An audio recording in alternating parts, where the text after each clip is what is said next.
So, so happy Monday to everybody. Everybody had a great weekend. Let me just get the my PowerPoint up here.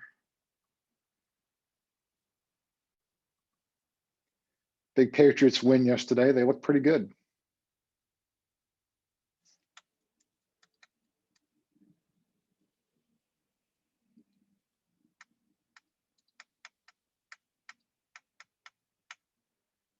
Okay, so we spent some time in the first week talking about kind of an introduction to what our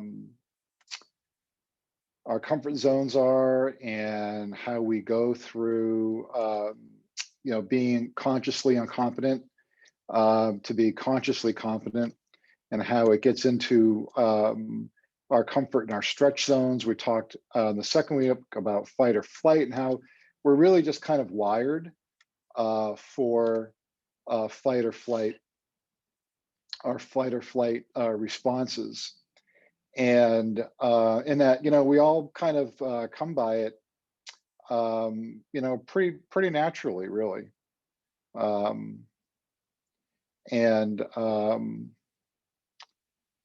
Okay, I'm having a hard time getting my PowerPoint up here. Let's see here. Where is the PowerPoint?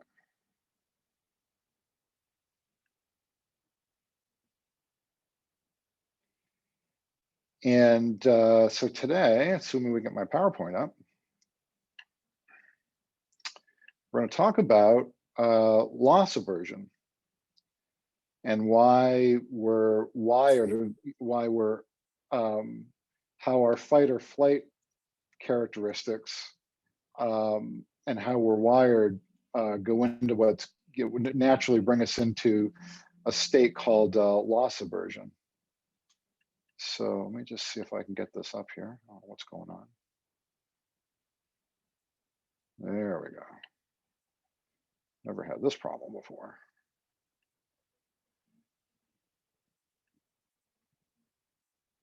All right, everybody see my screen? Yes, good, okay. Phew.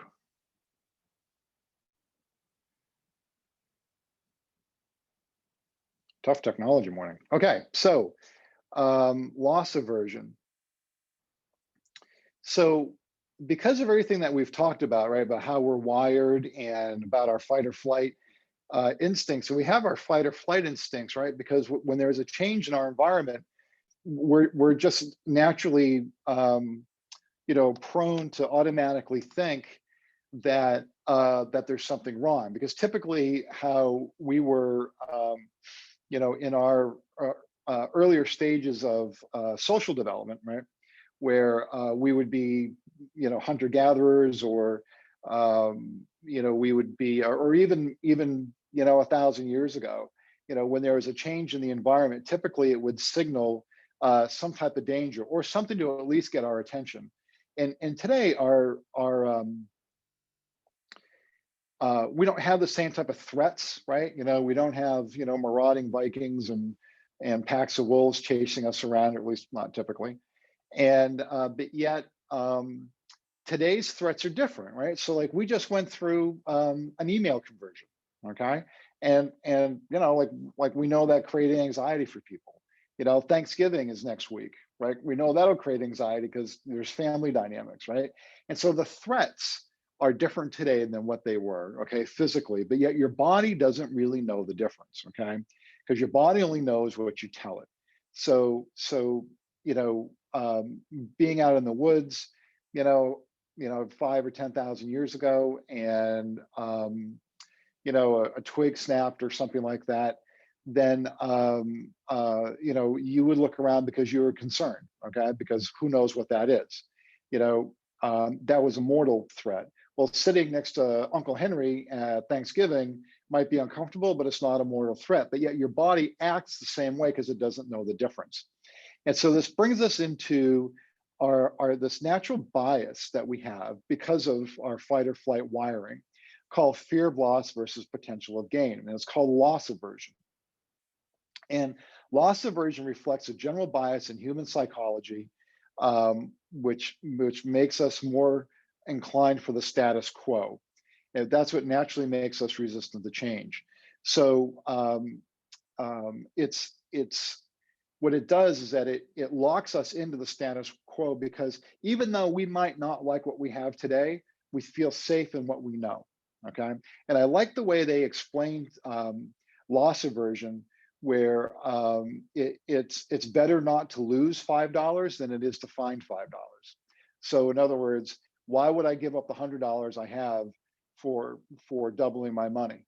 Okay, and so it's the fear of loss versus the potential of gain, and this is very persuasive. Okay, and if you take a look at a lot of marketing, a lot of advertising, you take a look at political statements, political commentary, it is pretty much everywhere, because it's a natural bias that is known, right, for our species to have, and it really kind of rules almost everything. So why would I give up what I know today, even though, okay, it could be better, all right? But why would I want to give that up? All right, and it's the fear of loss versus the potential of gain. So because of how we're wired, all right, and we all come out, we're all built in different factories, but our wiring all comes out the same, right? What happens to us is that between our first breath in and our last breath out, right? Because that's the first thing we do when we're born is a breath in, and the last thing we do when we pass is a breath out. And in between all that, okay, is our opportunity to change our wiring if we know about it. So the fear of loss, okay, for most people is greater than the potential of gain if you allow it to be so. And so that starts with our synaptic connections. And so when we form habits, and this is now how we're starting to talk about how do we manage ourselves, right? So when we form a habit, and I talk with my hands. I don't know why, I just do, okay? So I don't know. Supposedly I'm Italian, but I'm really like only 7% Italian. I'm like 80% Irish. But the more we do things and the more we say things, right? What happens is that we build synaptic connections, and literally it's how we wire ourselves. And when you take a look at this graphic, you have two neurons coming together, and that light spot or bright spot in the middle is your synaptic connection, and it's literally like glue. And so our words, our motions, the way we walk, the way we talk, the way we eat, it doesn't matter. Everything, okay, is basically a neuro connection. And the more we do it, the more that synaptic connection, that little bright spot in the middle, okay, the tougher and the stronger that glue becomes, and it becomes harder, and it becomes harder and harder to break.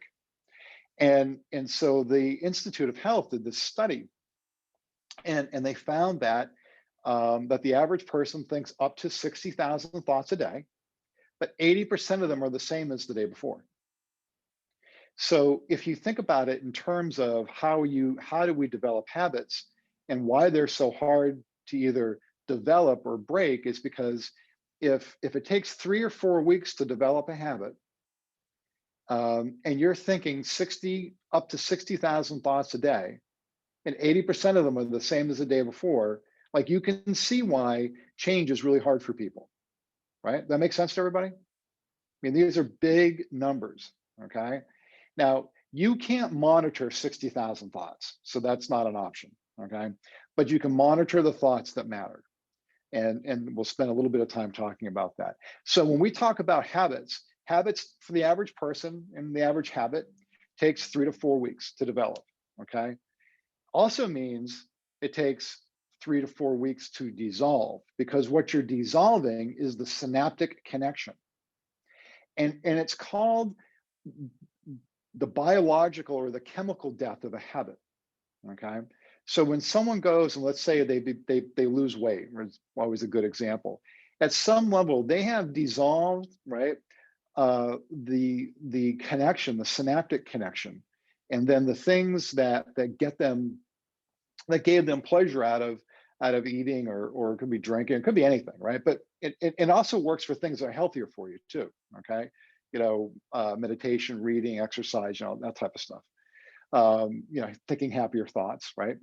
All of those are synaptic connections, and so it takes a while for those to develop.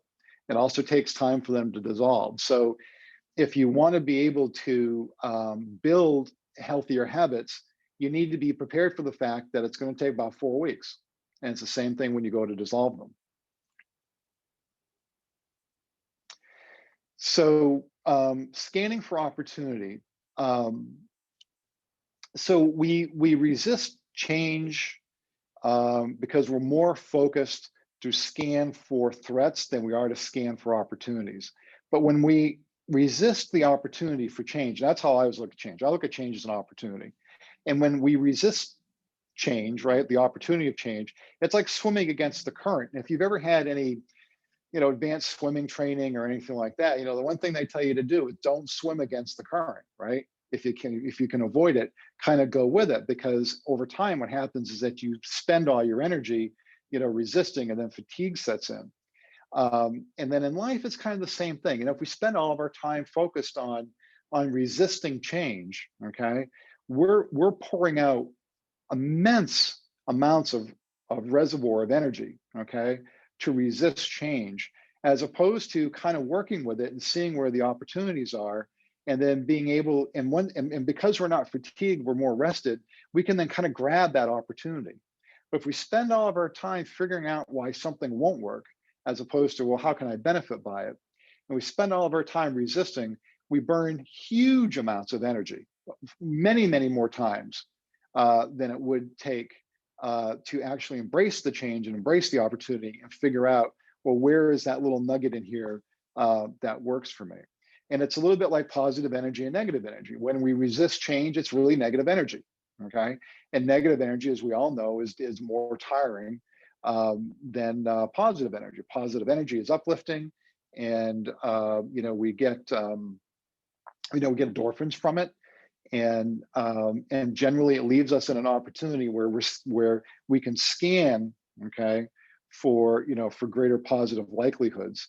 And when we resist change, our viewpoint becomes very narrow. But when we're open to it, the aperture is entirely different. And I just tell you this true story about Planet Fitness. So Planet Fitness, is a business model. So I'm going to say all, might not be all, but for discussion purposes, Planet Fitness stores are typically about 400% oversubscribed.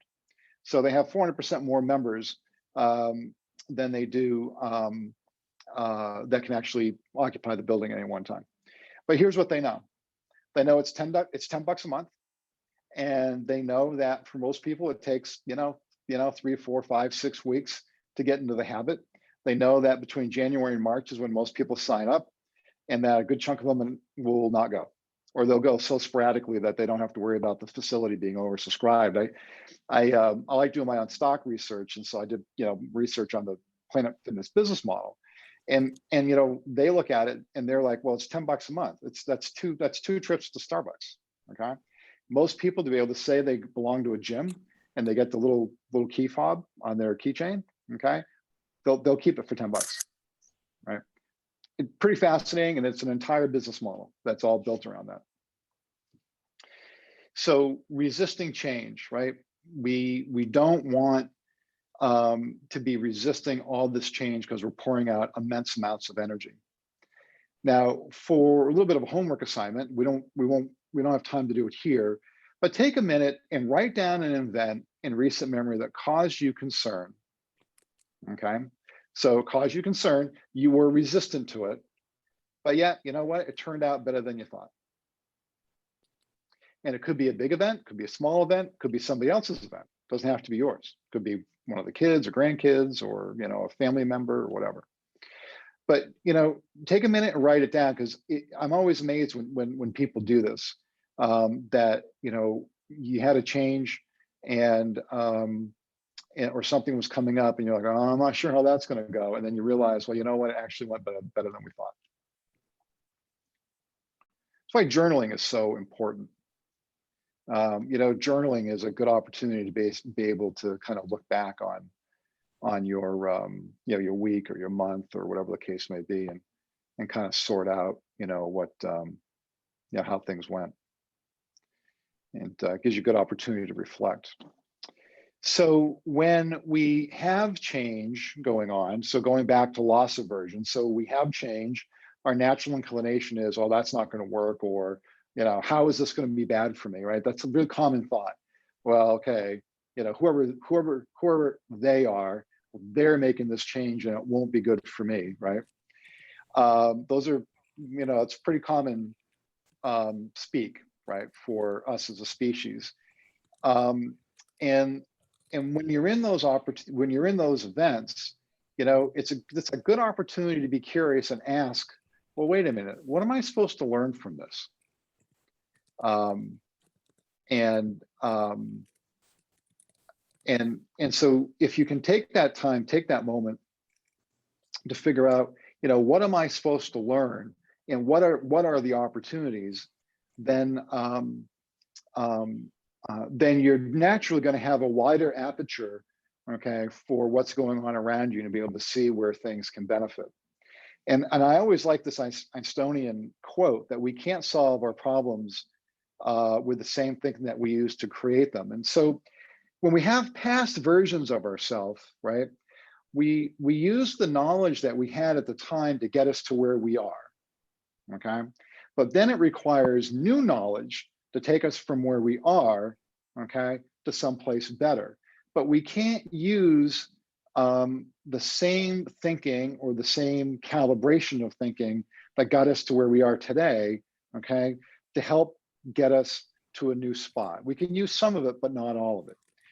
And so this is where we want to really really want to be aware of what we're thinking, and understand that when change is around us, it's there for a reason, and it's there to basically widen our aperture, our point of view of how things are working, and what we can do to basically you know, adapt to what's going on around us, and don't automatically just declare something as being bad, because once we do that, you know, the negative energy kicks in.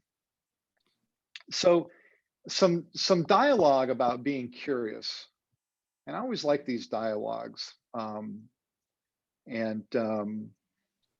they give us an opportunity to have some comparisons. So if I'm not so curious, okay, and let's say, you know, things are happening around me, but if I'm not so curious, I'm going to feel overwhelmed, and I'm always going to be worried about the future, and then I'm not going to feel in control.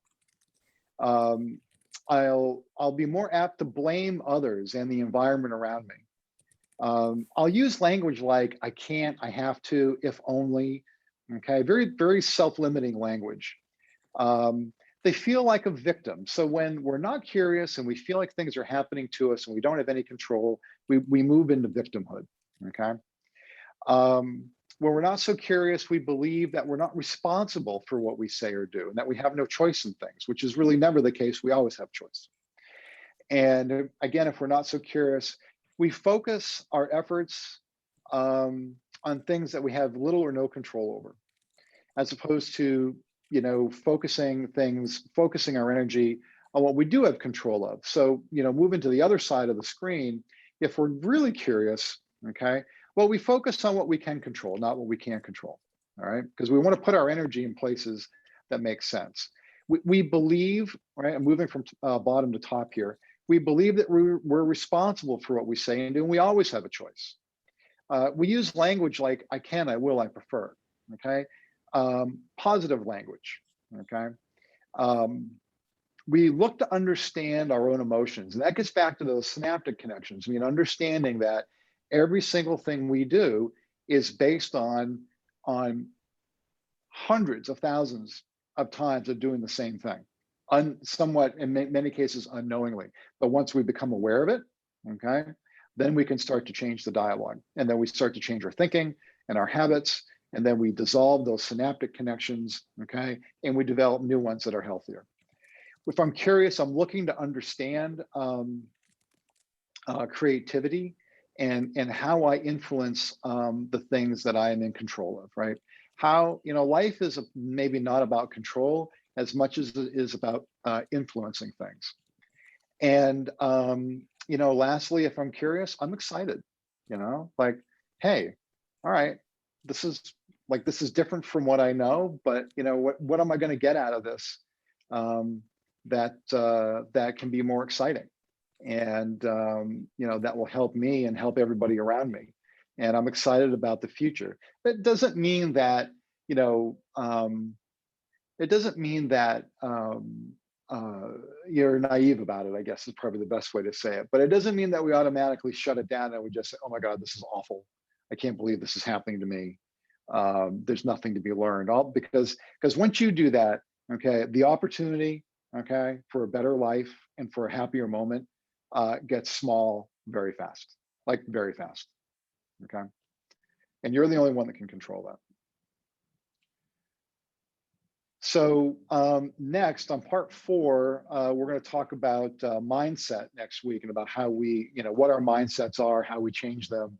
And then part 5 will be self-limiting beliefs. So all of this is basically setting us up in this 5-part series, understanding how we're wired, understanding our natural inclinations about things, understanding that because of all those, that we're kind of wired, which we were talking about for loss aversion, like we're always a little more focused. What am I losing versus what I'm gaining? But the reality of it is that change is a gain. Okay, change is not a loss. And then next week we'll start to get into mindset, and then followed up by self-limiting beliefs. So these next 2 I think are my favorite, especially when we get into self-limiting beliefs. So let's see. Have any questions, comments? Anybody?